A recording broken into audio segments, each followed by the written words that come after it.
Hey everybody, welcome to Active Self-Protection. I am super glad that you are here for today's evidence-based defensive lesson. You can tell we're doing things a little bit differently today because we ran out of our regular intros and we are teaching a class this weekend, so you get this emergency opening. I'm your host, John Correa. And I'm your co-host, Neil Widener. Welcome to the show. Motorcycle to the right is a retired Argentinian police officer. Motorcycle coming from the bottom. Middle has two dudes on it who are moto robbers. The back one has a gun in hand. And as the action begins, you're gonna see him pointed at our officer who jumps off his bike and is gonna decide, okay, I'm gonna draw my gun too. They get in a 50-50 gun battle. He's able to drive them off. They even left their bike, but you can see he's bleeding badly. He was taken to the hospital, and last update I have, he was in critical condition with 2 gunshot wounds. Not long after he got to the hospital, a person was admitted to the hospital with a gunshot wound as well. And the news story that I've linked in the description said they are investigating whether that guy was involved in this incident. There might be a clue there.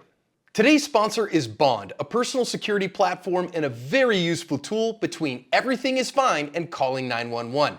It's the I'm uncomfortable button that gives you and your loved ones instant on security agents so you're never alone.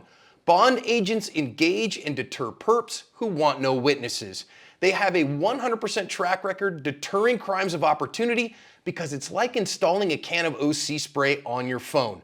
It's for when you can't carry tools and for your loved ones who won't. Check out Bond's special ASP discount at the link below.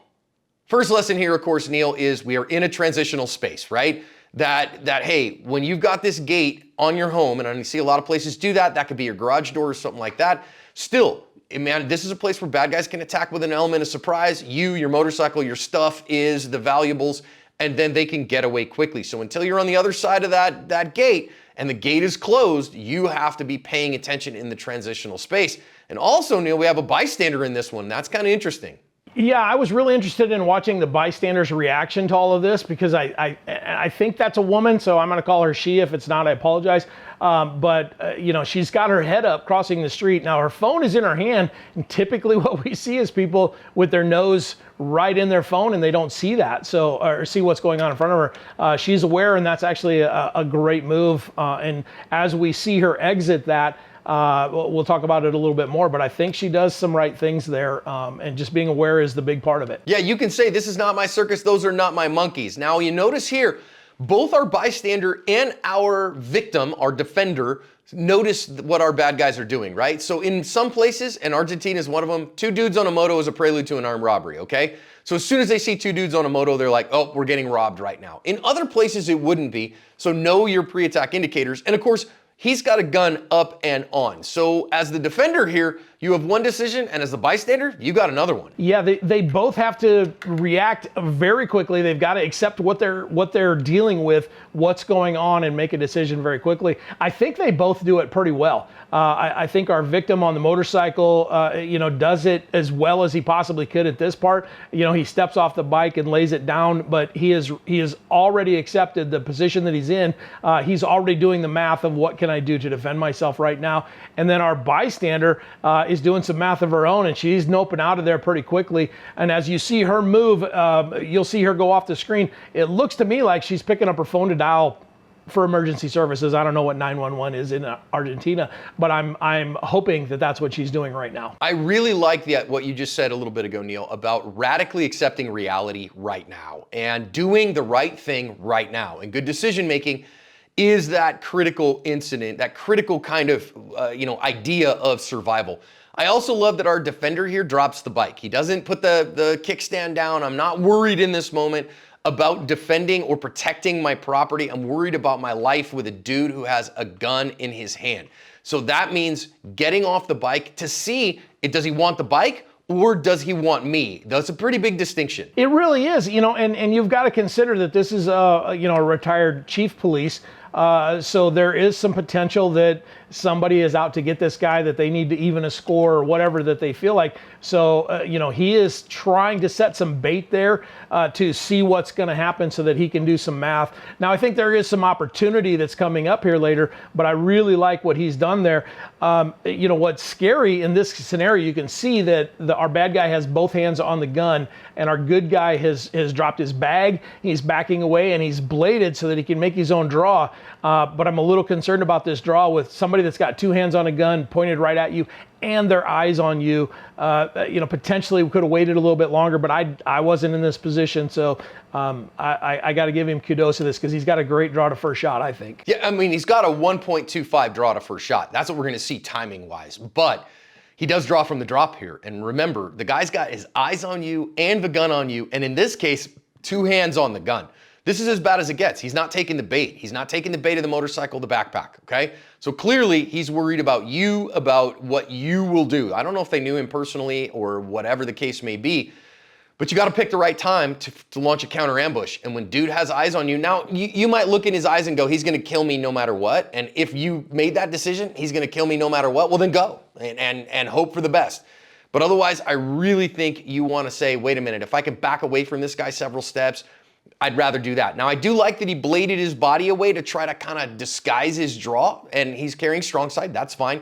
But notice then, our bad guy is who gets the first hit, and that starts to knock our good guy off of his base. And so, okay, fine. I think a lot of people, Neil, have this idea that they know how their gunfight is going to go. They know exactly what's going to happen, and they don't really think about, gosh, I'm going to get hit with a bullet or two, and I'm not going to escape this unscathed. But that understanding that could very well happen, I think, is critically important to your emotional fitness. Yeah, you said something really smart there, and that I want to go back to.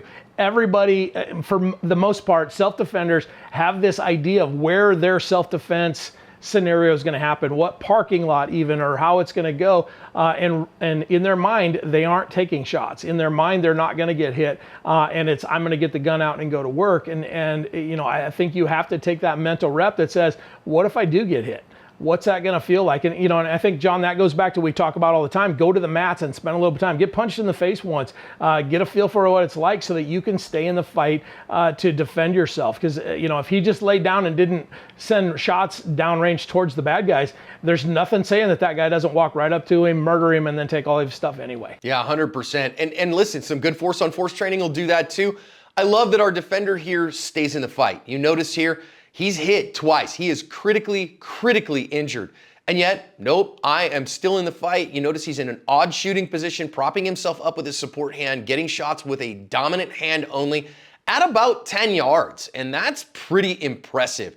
Now, I know we do this in our compromised shooting positions portion of our evidence-based pistol, as well as we have it in the app, our compromised shooting positions from the ASP National Conference last year. But I think until you've done that kind of shooting on the range, Neil, it's a really weird thing the first time you experience it. Well, it is, because, in a lot of cases, we're used to going to a square range, standing and delivering, pointing our toes at the target, getting our shoulders all lined up, and all of that, all of those fundamentals that we've been taught over the years. And there's nothing wrong with having all of that kind of stuff. But once you've got that stuff, you've got to add in some of these changes. And I know there's a ton of great instructors out there that I've been to their classes where we've done this. I know a couple that I'm waiting to go to that do this kind of stuff as well. But if you haven't ever been in that position where you've sat on your butt and shot offhanded at a moving target, it's going to be a challenge if the day ever comes. It really is. So progress in your training to the point that you can get that kind of training, right? That you can actually get something out of that. Now, finally, you see here, he's badly wounded. He is in a bad spot here. Of course, we always say, you want to make sure you practice spiritual fitness, because you never know if you're going to make it through that day. But also here, having your first aid kit on your person, knowing that it's you, because if it's in his backpack, he's in trouble, because now he has to crawl his way over to his backpack. So that's why I keep mine on my ankle all the time.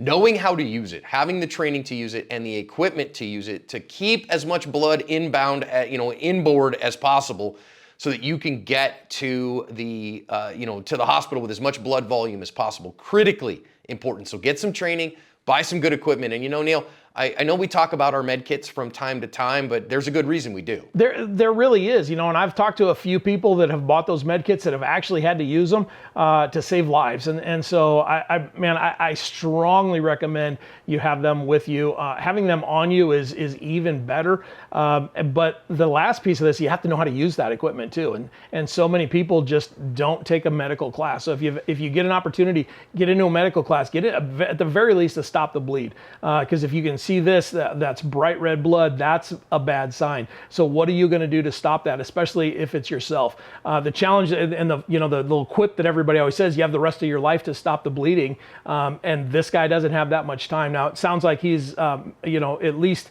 made it, and last we read was in critical condition, but man, you don't want to be learning how to put on a tourniquet or a chest seal or something like that as you're bleeding to death. That's a bad move. 100%. And listen, the ones that you buy through Mountain Man Medical, the ASP branded kits, any profits that would come to Active Self Protection from that go to charities, right? We send it to a different charity every month. We usually, we'll do a couple of months to any given charity, and then we move on to other really great charitable activities. So then that way, the money goes to a good place. And also Mountain Man Medical has an online course that they give you with the purchase of the kit. So at least you've got something until you can get into a live fire class. Remember, friends, here, don't draw from the drop if you can help it. Make sure you understand that so you know when the right time to launch your counter ambush is. Make sure you got your med kit on you because you might need it to cover your ASP.